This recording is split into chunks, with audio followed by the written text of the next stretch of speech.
Anyone can do a weekend trip with a mattress in the back of a van, but to stay out there for long periods of time, you have to make sure you have all the correct amenities.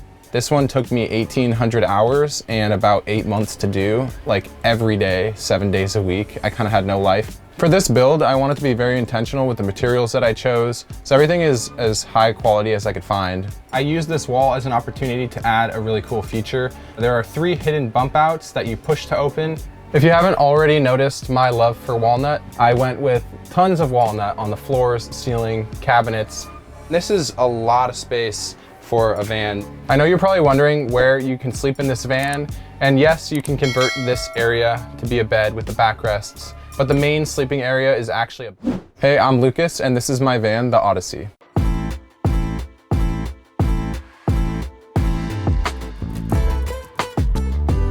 Prior to van life, I was living pretty traditionally, and then I took a trip to Asia, lived out of my backpack, and that was kind of the moment that I downsized everything in my life, and it was really comfortable and freeing for me just to have everything with me whenever I wanted. What I found that most matched that lifestyle was living in a van, so that's kind of how I got into this space.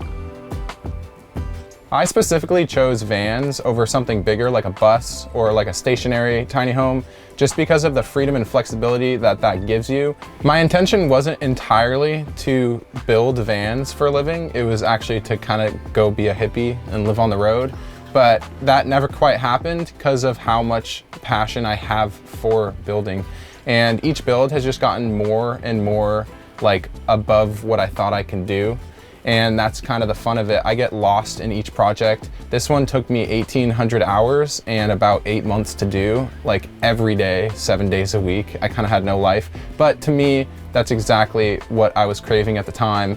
For this build, I wanted to be very intentional with the materials that I chose, so everything is as high quality as I could find.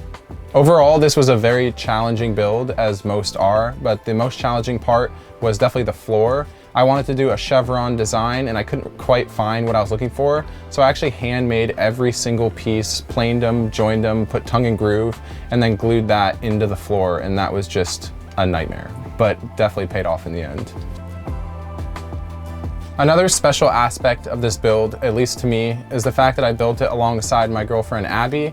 And although I do have an eye for attention to detail and design, having another talented set of eyes there beside me helped me make a bunch of decisions that I otherwise wouldn't have made. We are actually bringing to production this Odyssey and the smaller version, the Odyssey Lite. The Odyssey base price is at $240,000 and the smaller one at $225,000. Hey everyone, welcome to my van. Come on in.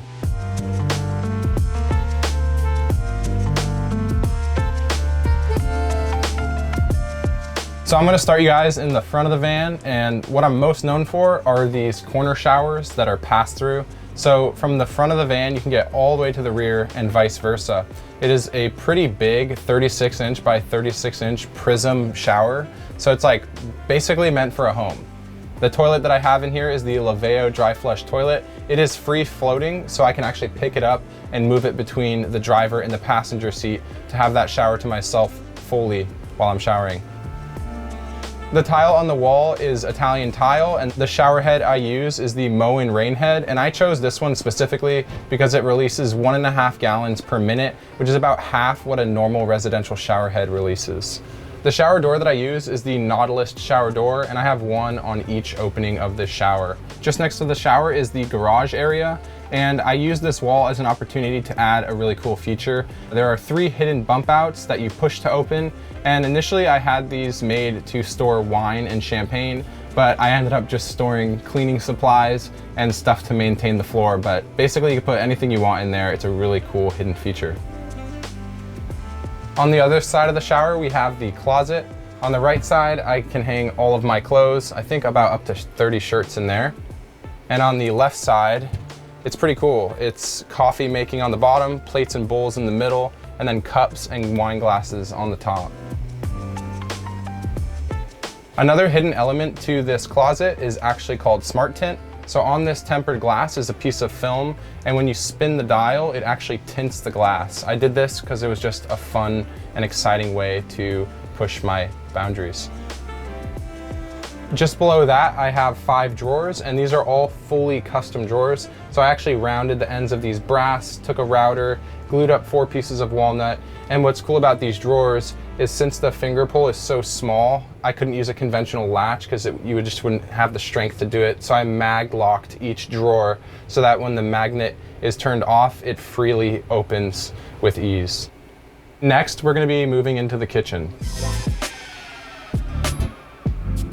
Every kitchen needs a pantry, so I have a 4-story pantry right here.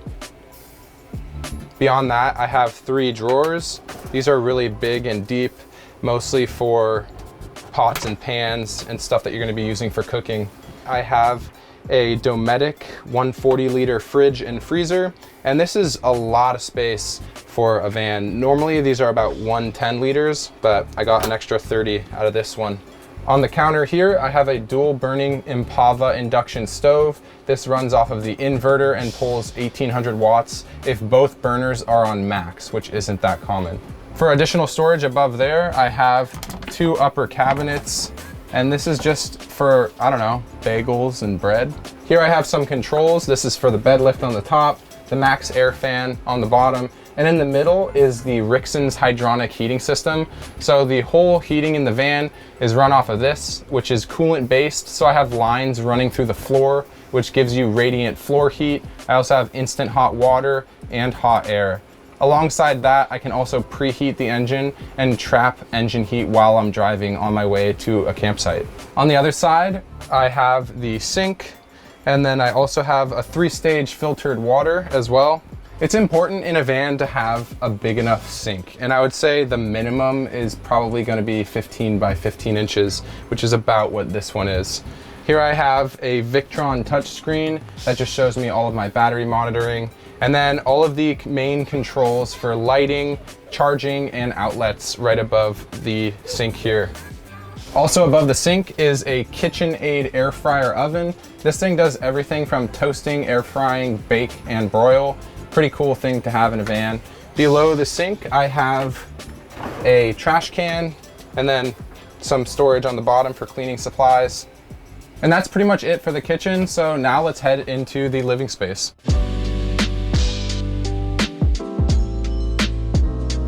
All 5 of my builds thus far have included a similar lounge space. I really like to prioritize having enough space for not only myself, but for friends and family to join in as well.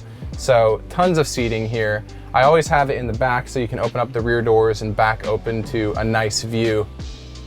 One of my favorite elements of the lounge area is this sound bar right here. And this is fully surround sound, and the speakers on the end pop off, and I can walk with them anywhere inside or outside of the van for extra surround sound. Behind the soundbar is a projector screen that also flips to point outside, so you can have an outdoor movie theater, pull the extra speakers off this soundbar and bring them outside with you, which is really cool.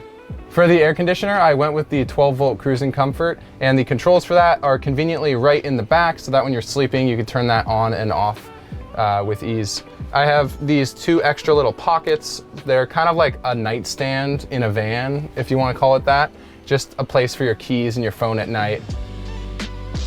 I know you're probably wondering where you can sleep in this van, and yes, you can convert this area to be a bed with the backrests, but the main sleeping area is actually above me, and that is the Happy Jack bed lift. So this drops all the way down, and it sits flush with the backrests into these Van Speed capsules that I added, so that you get 6'9" side to side by about 60 inches long, which is a huge, huge bed for a van.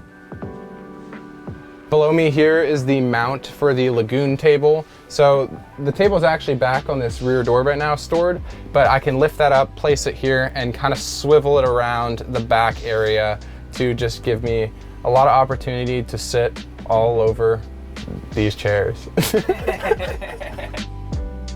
On the passenger side bench, I have 42 gallons of fresh water, and on the driver's side, I have 14.5 kilowatt hours of Volthium lithium batteries. All the other components, aside from the batteries, are Victron, so this is a powerhouse of a system. If you haven't already noticed my love for walnut, then you mustn't have been watching, but I went with tons of walnut on the floors, ceiling, cabinets, and one of my favorite things is definitely these slatted ceilings. So I planed walnut down to 1/4 inch. I grain matched each piece, and I tried to make the loudest piece be front and center. So I have some nodding in here just to make it pop and grab your eyes a little more. I also flush mounted these lights so they look pretty seamless and part of this cohesive ceiling. So now we made it to the rear of the van, and one of the cool parts about this is this gear tray that slides all the way out. And this is on 500-pound drawer slides, so basically anything you could think of putting in here will be fine. The table for the inside actually fits perfectly right here, so you can have an outdoor dining setup. I had a bunch of friends in here at Palisades in Lake Tahoe, and we were tailgating before we went skiing and had charcuterie boards and all the good stuff out here. I have 3 ports for the hot air. One is in the shower, in the dinette area, and then the third one is right here. This is an outdoor shower. This just pulls all the way out, and you get a nice outdoor shower. This is gravity water fill. So if you're in the middle of nowhere and you've been out there for a while, you can actually go to the lake, fill it up in a gallon jug, and pour water through a funnel here. And then worst case scenario, you can filter that through my filter and have drinking water. This is city water fill. And then I just have fans on either bench to make sure that everything is cooled properly if it gets too hot. On the driver's side, I have the tire ladder combo. So this is just your spare tire because it's now too big to fit under. And then you can also climb up to the top as one way to get to the roof. This van is equipped with full 360 cameras along with 360 lighting. So at any point in the night, you can flick all the lights on outside and get a visual of what is around you. Another fun feature I added on the roof of this van, if any of your friends show up and have nowhere to sleep, is this rooftop tent. So this is an additional sleeping for 2, and you have access all 3 sides, and is just a fun way to have some friends join you on this camping trip. Right when you open the slider door, you have the gear garage. This can fit everything from skis, surfboard. Right now I have a 1-wheel and a wetsuit, kind of anything that you want to put in here. I've also built one with removable shelves, one that fit a golf bag. It's kind of endless. It's up to you to decide. It's lined with neoprene fabric so that it's mostly waterproof and breathable. This van was the original Odyssey concept. Since then, we have sold 9 more, but this one is for sale. If you're on the fence of going tiny and downsizing your life, I think the important thing is just not to skip out on the correct amenities. You want this space to feel like a home on wheels. Anyone can do a weekend trip with a mattress in the back of a van, but to stay out there for long periods of time, you have to make sure you have all the correct amenities. If you like this week's episode, please make sure to like, share, and subscribe, and check back soon because we have new unique home tours publishing all the time. And if you'd like to join our team and get access to members-only content and unique perks, make sure you click on the join button below.